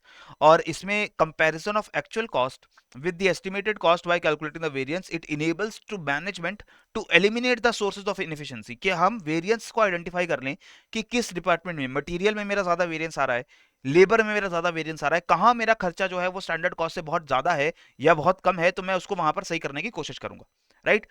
The delegation of authority and fixation of responsibility for each department or individual is simpler here, because for every department you can find the variance. As standards are already known, the operating staff tends to be more competitive to achieve the standards. कि आपको पता है कि एक standard मैं मानकर चल रहा हूं कि मेरा मटेरियल जो है वो इतने खर्चे में आ जाना चाहिए, तो मटेरियल डिपार्टमेंट कोशिश करेगा कि वो उतना ही सामान खरीदे जो वो स्टैंडर्ड्स को मीट कर सके, ठीक है। Deciding the prices of products and services as the prices based on the standard costs are more realistic. The market prefers the product which is available at a competitive price, कि आपके standard set हैं और वो standards usually जो है वो थोड़े higher standards होते हैं, तो उसके हिसाब से आप अपना प्राइस अगर सेट करते हो तो आपके फाइनल प्रोडक्ट का प्राइस भी काफी कॉम्पिटिटिव होता है मार्केट के अंदर, clear. Now what there are three basic types of standards: basic standards, ideal standards and currently available standards. Basic standards तो बिल्कुल आपके बेसिक हैं, यानी कि आपको लॉन्ग पीरियड ऑफ टाइम, कई साल से वो इंडस्ट्री चल रही थी, तो उसके हिसाब से हमने एक बेसिक स्टैंडर्ड देखा कि इतना खर्चा तो हमारा काम करने में आता ही आता है, राइट। लेकिन ये तब यूजफुल नहीं होता है अगर हमारे प्रोडक्शन मेथड्स में काफी चेंज हो गया है, लेबर कंडीशंस में चेंज हो रहा है, अगर बहुत सारे चेंजेस हो गए तो ये बेसिक स्टैंडर्ड हमारा काम नहीं आएगा। दूसरा आइडियल स्टैंडर्ड है, ये हाईएस्ट स्टैंडर्ड्स हैं। परफेक्ट परफॉर्मेंस अगर आपके लेबर करते हैं, परफेक्ट परफॉर्मेंस आपके मटेरियल की होती है, आपका परफेक्ट प्रोसेस है बनाने का, तो कम से कम कॉस्ट कितनी आपकी लगेगी, वो आपके आइडियल स्टैंडर्ड्स हैं। ये आइडियल स्टैंडर्ड्स आपके लेस रियलिस्टिक हैं, क्योंकि आप मानकर चलिए ये अचीव नहीं होते हैं, ये अचीव नहीं हो पाएंगे नॉर्मल कंडीशंस के अंदर, आपके कुछ ना कुछ लॉसेस जरूर होंगे। तो ये आइडियल स्टैंडर्ड्स भी यूजुअली हम लोग यूज नहीं करते हमारी प्रैक्टिस के अंदर। प्रैक्टिस में इंडस्ट्रीज क्या यूज करती हैं, currently available standards. These are adjusted standards representing the certain conditions. आज के समय में कितना स्टैंडर्ड हम अचीव कर सकते हैं, यही करंटली अवेलेबल स्टैंडर्ड ज्यादा से ज्यादा इंडस्ट्रीज के अंदर यूज होते हैं, right. It is more realistic to achieve and take into account the time, कुछ आइडल टाइम रहेगा, लेबर्स कुछ टाइम ऐसा रहेगा जब वो रिलैक्स कर रहे हैं, काम नहीं कर रहे हैं, वेस्टेजेस होंगे हमारी कुछ मटेरियल की, कुछ हमारी मशीन्स कभी खराब हो गई, पावर फेलियर हो गया, any kind of reason can happen जिससे हमारी कॉस्ट इंक्रीज होती है। तो ये करंटली अवेलेबल स्टैंडर्ड्स हम उस कॉस्ट को ध्यान में रख करके बनाते हैं, राइट। अब इन करंटली अवेलेबल स्टैंडर्ड्स के कंपोनेंट्स क्या होंगे? तो सबसे पहले तो मटेरियल्स का स्टैंडर्ड कॉस्ट होगा, जो सामान आप रॉ मटेरियल खरीद रहे हो। इसके दो स्टैंडर्ड होते हैं, मटेरियल यूजेज स्टैंडर्ड, कि सामान को अपना प्रोडक्ट बनाने में आपको कितना मटेरियल चाहिए होता है, इसको बोलते हैं स्टैंडर्ड। मटेरियल यूजेज स्टैंडर्ड, कितना मटेरियल यूज करता है स्टैंडर्ड, राइट। मान लीजिए मेरा मैं जो प्रोडक्ट बना रहा हूँ उसके अंदर मुझे 1 किलो रॉ मटेरियल लगता है एक यूनिट प्रोडक्ट बनाने में, या 2 किलो रॉ मटेरियल लगता है, तो इसका एक स्टैंडर्ड होगा, राइट।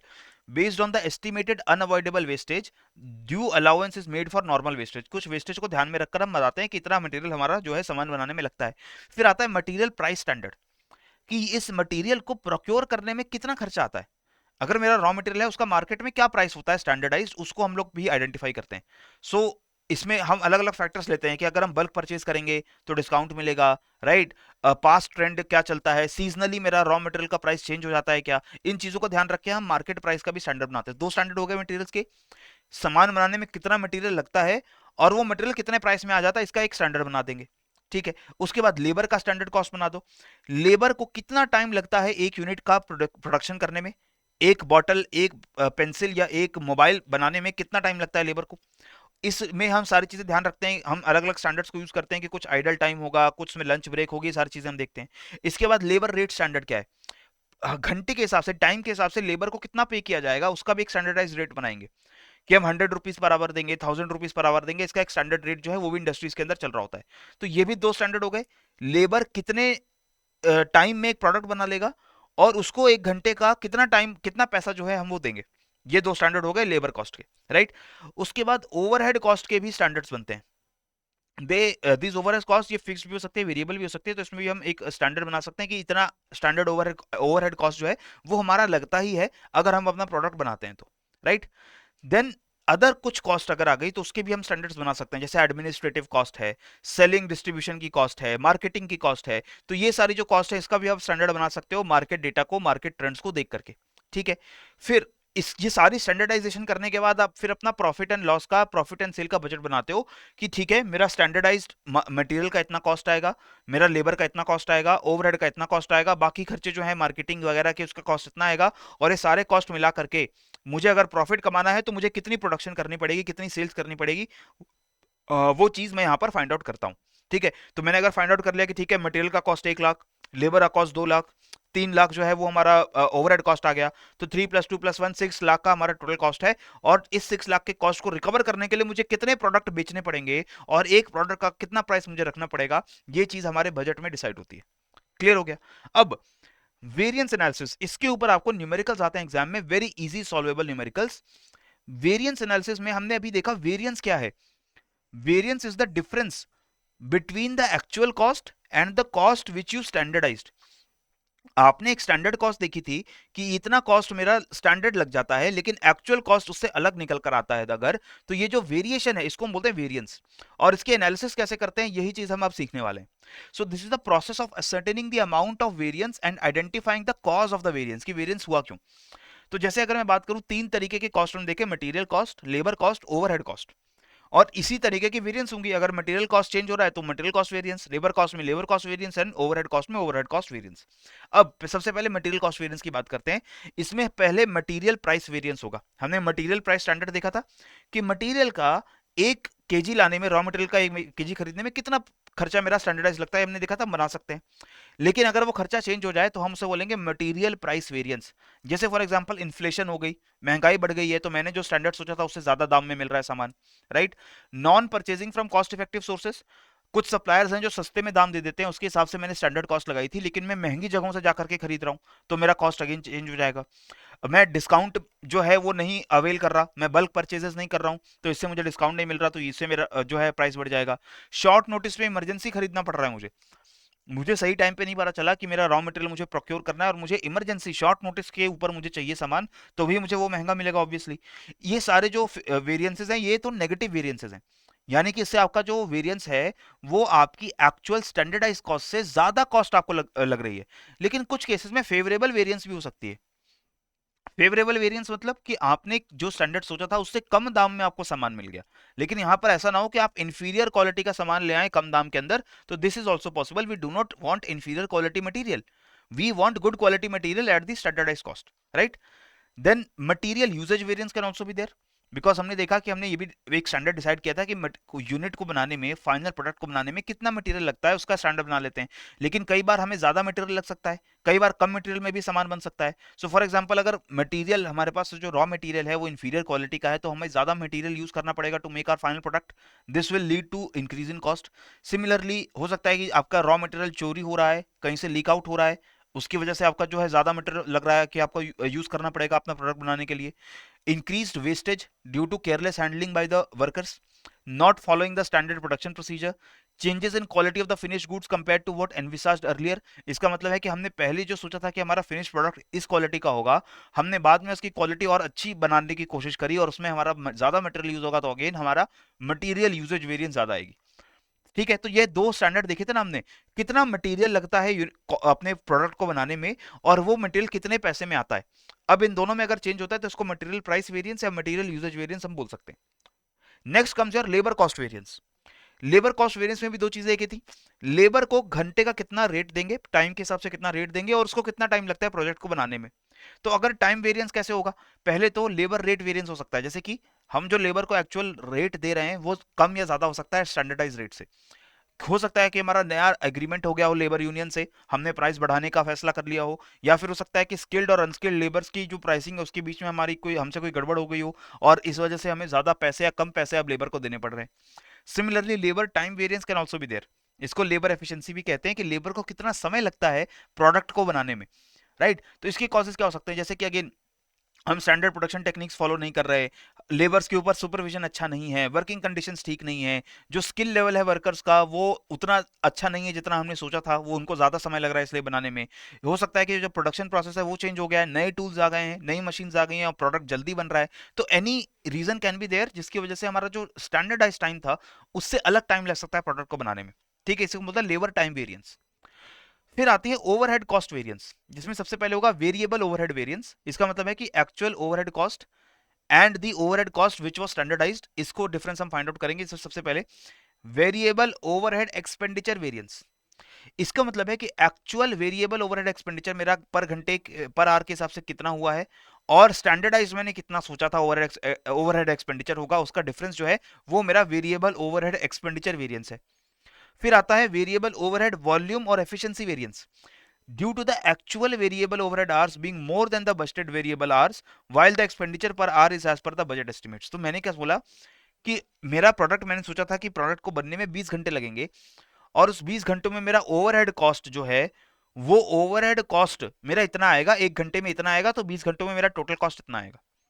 लेकिन मैंने क्या देखा कि मेरा पर घंटे के हिसाब से जो मैंने कॉस्ट सोचा था ओवरहेड का वो मेरा ज्यादा आ रहा है, घंटे उतने ही लग रहे हैं प्रोडक्ट बनाने में लेकिन अब मेरा कॉस्ट ज्यादा आ रहा है हर घंटे के हिसाब से, तो वो तो है वेरिएबल ओवरहेड एक्सपेंडिचर वेरिएंस। लेकिन अगर मैं देख रहा हूँ कि पर आवर मेरा कॉस्ट सेम है लेकिन अब मुझे ज्यादा टाइम लग रहा है प्रोडक्ट बनाने में, प्रोडक्ट बनने में ज्यादा समय लग रहा है, तो वो मेरा वेरिएबल ओवरहेड एफिशिएंसी वेरिएंस है। तो जैसे हम बोलते हैं ना कि मुझे कोई प्रोडक्ट बनाना है तो फैक्ट्री में जहां पर काम हो रहा है वहां पर इलेक्ट्रिसिटी सप्लाई करनी पड़ेगी, लाइट जलाने के लिए, ठंडा एसी चलाने के लिए, पंखे चलाने के लिए।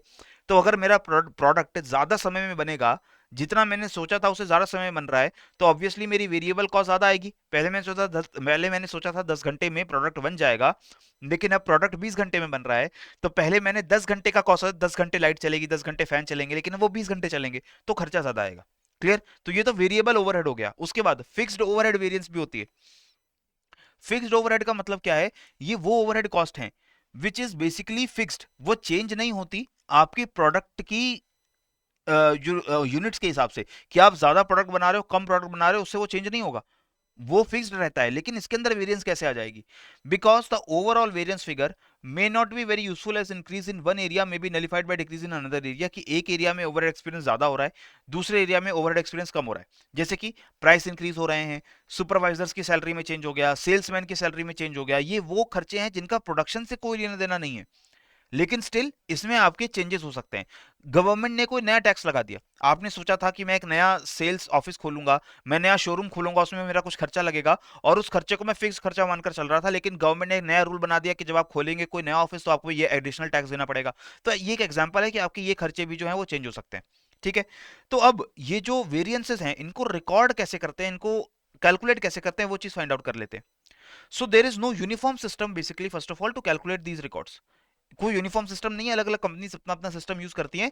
लेकिन जो सिस्टम सबसे ज्यादा पॉपुलर है वो मैं आपको बता देता हूं। पहला क्या है कि वेरिएंसेस की वजह से जो भी कॉस्टिंग में चेंज आता है वो हम सीधा प्रॉफिट लॉस अकाउंट में ट्रांसफर कर देते हैं। Right, the stock of work in progress, finish goods and cost of sales, they are maintained at standard cost, and जो वेरिएंस हुई है उसको हम प्रॉफिट लॉस में डाल देते हैं। अगर वेरिएंस हमारी कम है, यानी कि वेरिएंस की वजह से हमें फायदा हुआ है, हमें ज्यादा प्रॉफिट मिला है, तो प्रॉफिट लॉस में ऐड कर देंगे। अगर हमारा वेरिएंस की वजह से जो हमने कॉस्ट सोची थी उससे ज्यादा कॉस्ट लग गई और हमें नुकसान हो रहा है, तो वो भी हम प्रॉफिट एंड लॉस अकाउंट में डाल देते हैं। ठीक है, और यूजुअली हम अपनी सेल्स जो है वो हमारे स्टैंडर्ड कॉस्ट पे कैलकुलेट करते हैं कि हम जो सेल्स करेंगे वो स्टैंडर्ड कॉस्ट ही मानकर चल रहे हैं, कि उसी के हिसाब से हमारा जो प्रोडक्ट का प्राइस है वो डिसाइड करेंगे। ठीक है, दूसरा क्या है कि जो फिनिश्ड स्टॉक है, वर्क इन प्रोग्रेस है, कॉस्ट ऑफ सेल्स अकाउंट है, उसमें एलोकेशन कर देते हैं। इसका मतलब क्या है कि जो भी वेरिएंसेस हुई हैं they are distributed over the stock of finished goods, the stocks which are already work in progress, and the cost of sales account in proportion to the respective closing values. कि कुछ हमारा finish goods था जो अभी cell नहीं हुआ है लेकिन फिनिश हो चुका है, बन चुका है, कुछ हमारे यूनिट्स अभी बन रहे हैं, और कुछ हमारे यूनिट सेल हो चुके हैं, उनकी इनकम आ चुकी, सेल्स आ चुकी। राइट, तो इन सब के ऊपर हम ये जो वेरिएंसेस है उनको एलोकेट कर देते हैं कि इतने गुड्स फिनिश्ड हैं, इतने गुड्स वर्क इन प्रोग्रेस है, इतने गुड्स सेल हो चुके हैं, तो इतना हमारा खर्चा फिनिश गुड्स पे गया, इतना खर्चा वर्क इन प्रोग्रेस पे गया, इतना खर्चा सेल्स में गया। राइट, इसके बाद रिजर्व अकाउंट में ट्रांसफर कर सकते हो अपनी वेरिएंसेस को। पॉजिटिव वेरिएंसेस अगर हैं, यानी कि अगर वेरिएंसेस की वजह से आपका जो फायदा हो रहा है तो वो डेफर्ड क्रेडिट्स में जाएगा, और नेगेटिव वेरिएंस है तो अकाउंटिंग पीरियड्स में, आगे के अकाउंटिंग पीरियड्स में उसको हम एडजस्ट कर देंगे। लेकिन कैलकुलेशन करना, इसको रिपोर्टिंग करना, ये बहुत इंपॉर्टेंट है कि जो भी वेरिएंस आप कैलकुलेट करते हो उसको रिपोर्ट करना पड़ता है मैनेजमेंट को। मैनेजमेंट को बताना इसलिए जरूरी है कि मैनेजमेंट उन वेरिएंसेस को कम कर पाए। Right, so variance reports, they are submitted to the management. They should not only convey the net result, but they should clearly say कि कहां पर ज्यादा वेरिएंस है, कहां पर कम वेरिएंस है। हर एक वेरिएंस को, चाहे वो पॉजिटिव हो चाहे वो नेगेटिव हो, उसको आपको रिपोर्ट करना है। चाहे आपका स्टैंडर्ड से कम खर्चा हो रहा है या स्टैंडर्ड से ज्यादा खर्चा हो रहा है, उसको अलग अलग रिपोर्ट करो, ताकि मैनेजमेंट के पास पूरी इंफॉर्मेशन रहे। और ये रिपोर्टिंग प्रॉम्प्ट होनी चाहिए, डिलेड रिपोर्टिंग ना हो, और सारे कॉस्ट यूनिट्स की और कॉस्ट सेंटर की वेरिएंसेस अलग अलग से बताओ कि यहाँ प्रोसेसिंग में इतना खर्चा आना चाहिए था, इतना आया है, यहाँ क्वालिटी कंट्रोल में इतना आना चाहिए था, इतना आया है, यहाँ असेंबलिंग में इतना आना चाहिए था, इतना आया। हर जगह का अलग अलग उनको रिपोर्टिंग करनी चाहिए। ठीक है, while analyzing and reporting the uncontrollable variances, same care should be exercised as while reporting the controllable variances। uncontrolled variances को भी अगर रिपोर्ट करना है, ऐसी वेरिएंसेस जो आपके कंट्रोल में नहीं है, तो भी उसकी रिपोर्टिंग कंट्रोलेबल वेरिएंसेस की तरह सेम होनी चाहिए। इसके बाद forms of report for variances are to be selected keeping in view the preference and needs of the management. कि जिस तरीके की डिसीजन मेकिंग मैनेजमेंट को करनी है उसके हिसाब से आप अपनी रिपोर्ट को तैयार करते हो। Clear? So this is the end of this particular lecture where we talked about how we calculate or standardize the costs, and how do we calculate the variances, and this is what you should know before going into the exams, before the on the 15th of October, right? Again I would like to remind you about this crash course। इस crash course के अंदर तो जो हमारी classes होंगी वहां पर हम ज्यादा अच्छे तरीके से टॉपिक्स को डिस्कस कर पाएंगे, क्योंकि वहां पर हम सिलेक्टेड टॉपिक्स को डिस्कस कर रहे हैं जो एग्जाम में हमारे लिए इंपॉर्टेंट है। Right, so this course again is available with a discount of 70% if you use the code JIB70, and this will only be available in 700 rupees if you want to subscribe it, right? So go ahead, check the description box below and click on the link to explore the course। और अगर आपको सही लगता है तो इसको आप जरूर सब्सक्राइब करिए, और इसी के साथ मुझे दीजिए इजाजत। पढ़ते रहिए, बढ़ते रहिए। जय हिंद एंड जय भारत।